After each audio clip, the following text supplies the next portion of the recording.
Hallo allemaal, Dutchies to be. Zoals je ziet zijn we vandaag in mijn keuken en heb ik net een boterham met pindakaas gemaakt. Maar waar zijn dan de boter en de ham en de kaas? Dit is toch gewoon een broodje met pindasmeersel of zo? Ja, dat klopt. Op mijn brood zit natuurlijk helemaal geen boter of ham of kaas. Maar waarom noemen we het dan boterham en pindakaas? In deze video ga ik jullie dat vertellen. En ik ga jullie nog 7 andere woorden laten zien die wij gebruiken voor eten, etenswaren, die ook heel raar zijn.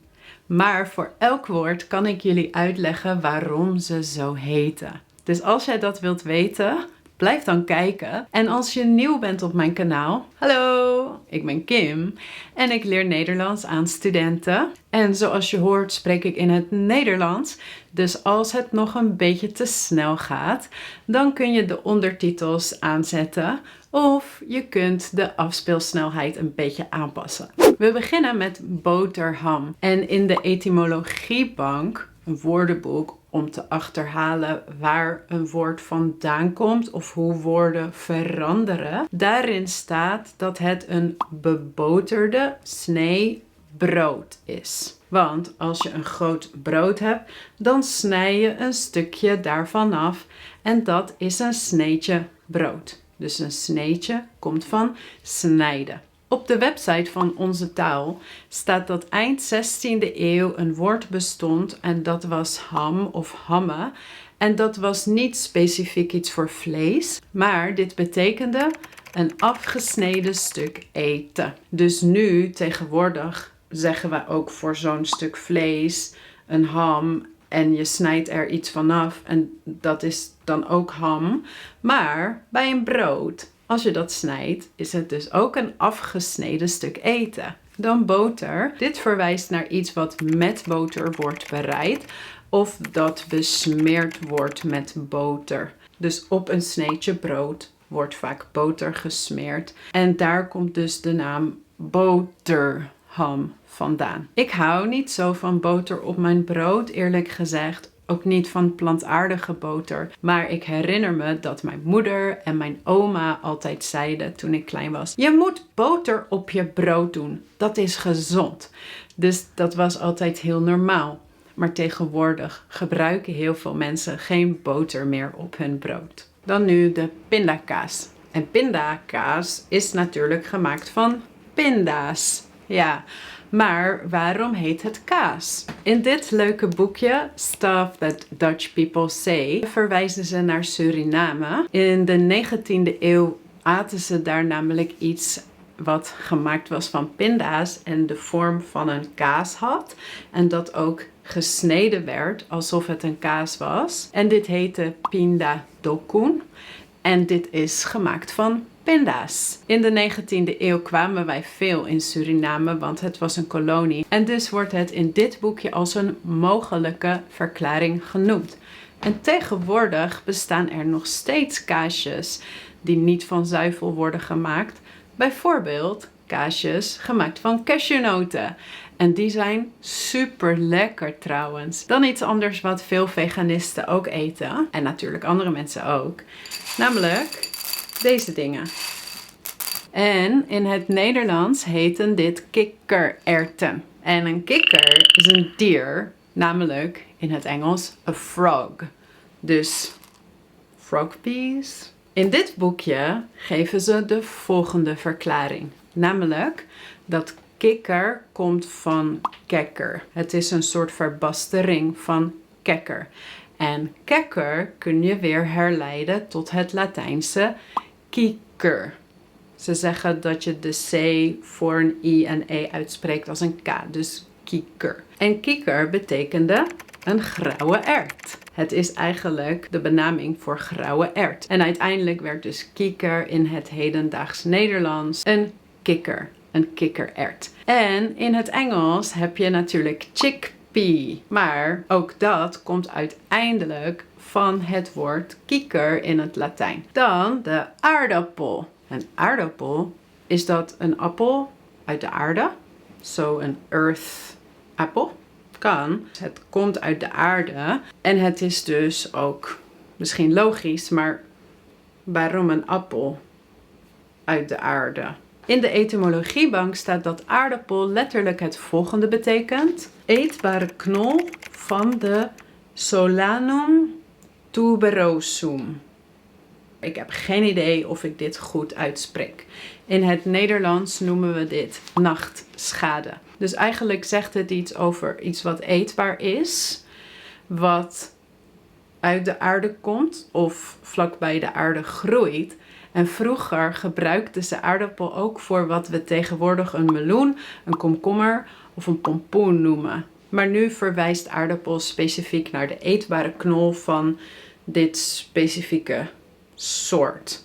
Dus Solanum tuberosum. En appel betekent officieel gewoon vrucht. Maar een banaan, sinaasappel. Sinaasappel, de appel van Sinaas.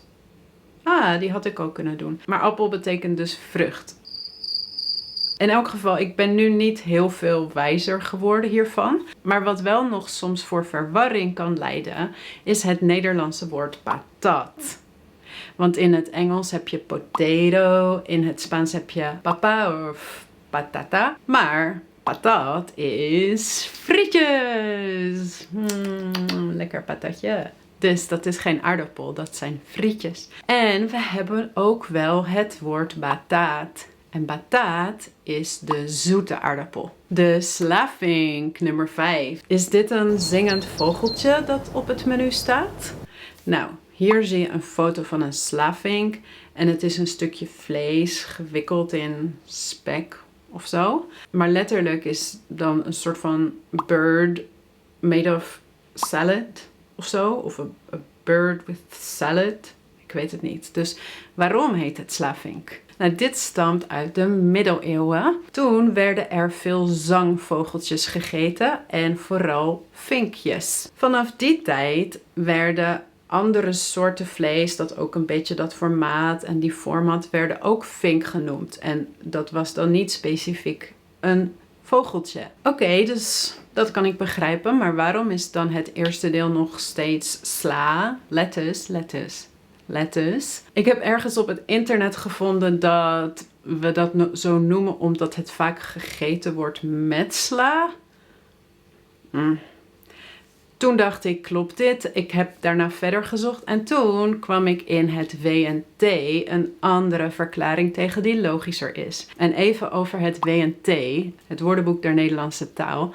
Dit is het grootste woordenboek van de hele wereld. Het bestaat uit 43 boeken. Maar goed, wat staat er in het WNT?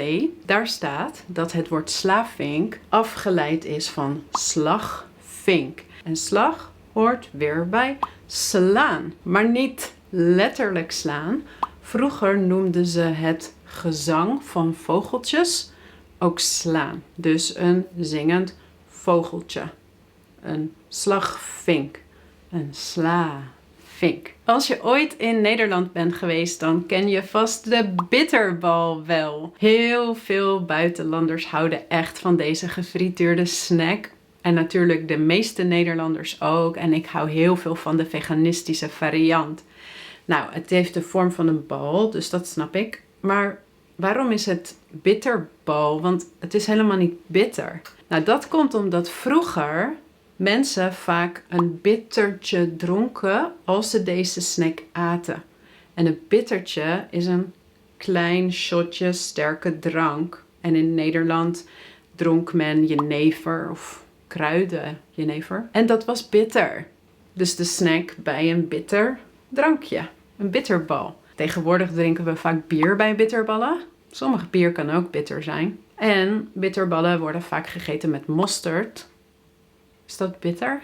Of eerder scherp? Ik weet het niet. Maar in elk geval komt het van het bittertje. Het jenevertje. Dan ook iets typisch Nederlands. Deze jongens. Deze. Oh, wat zijn dit? Dit zijn kleine koekjes. En met Sinterklaas hebben we een traditie. Dan gooien de pieten deze dingen naar de kinderen. Zo. Zo. op de grond. En dan moeten de kinderen die van de grond pakken en eten. Super rare traditie. Maar waarom heet dit een kruidnoot? Of wat we ook hebben is de pepernoot. Die heb ik niet, maar die kun je hier zien. Allereerst kruiden. Er zit kaneel en nootmuskaat in. Dus kruiden snap ik, maar peper, zit er dan pepernoot in die andere? Ik ging googlen natuurlijk en toen kwam ik op de website van het NRC. Dat is een Nederlandse krant. En daar gaven ze de verklaring dat in de 17e eeuw, toen wij naar Indonesië gingen, dat heette toen Nederlands-Indië, ja, dat wij heel veel kruiden mee terugnamen op de schepen. En wij noemden gewoon alles peper. Alle kruiden noemden wij peper. Dus het is een woord voor kruiden, peper. Oké, maar waarom dan noot? Het is geen noot, het is een koekje. En hiervoor geven ze ook de schuld aan de 17e eeuwers die ook veel noten importeerden. En het lijkt qua vorm op een noot. Dus dit is de verklaring die ze online geven. Het is gemaakt van kruiden, dat noemden ze peper. En het lijkt op een noot. Als laatste nog een keer dit boekje. Kijk. Het heet ook Waar komt de suikerspin vandaan? Dus een spin is een spider. En een suikerspin is wat je in het Engels cotton candy noemt. Maar wat heeft dit te maken met een spin? We hebben in het Nederlands het werkwoord spinnen. En heb je Doornroosje gezien? Sleeping Beauty? Zij prikte haar vinger aan een spinnenwiel, aan de naald van een spinnenwiel. En dat is waar ze katoen mee sponnen. Dus je ziet al, dit is spinnen. Wat je doet met het katoen. En dat is ook wat je doet met de suikerspin. Want je gooit suiker ergens in een grote bak. Je maakt het heet. Je laat het afkoelen. Dan worden het draden. En dan doe je dit. Je spint het om het stokje heen. En dan heb je dus een suikerspin. Ik vond het zelf heel leuk om deze definities op te zoeken. Omdat ik eigenlijk zelf ook niet wist waar al die namen vandaan kwamen. Dus ik vond het heel leuk om deze video te maken. Ik hoop dat jullie het ook leuk vonden en wat meer hebben geleerd over die rare woorden die wij gebruiken voor sommige etenswaren. Vonden jullie deze video leuk? Geef het dan een like. En ben je nog niet geabonneerd op mijn kanaal, maar wil je wel meer Nederlands leren? Abonneer je dan op mijn kanaal. En ik zie jullie heel gauw in de volgende video. Oké, doei!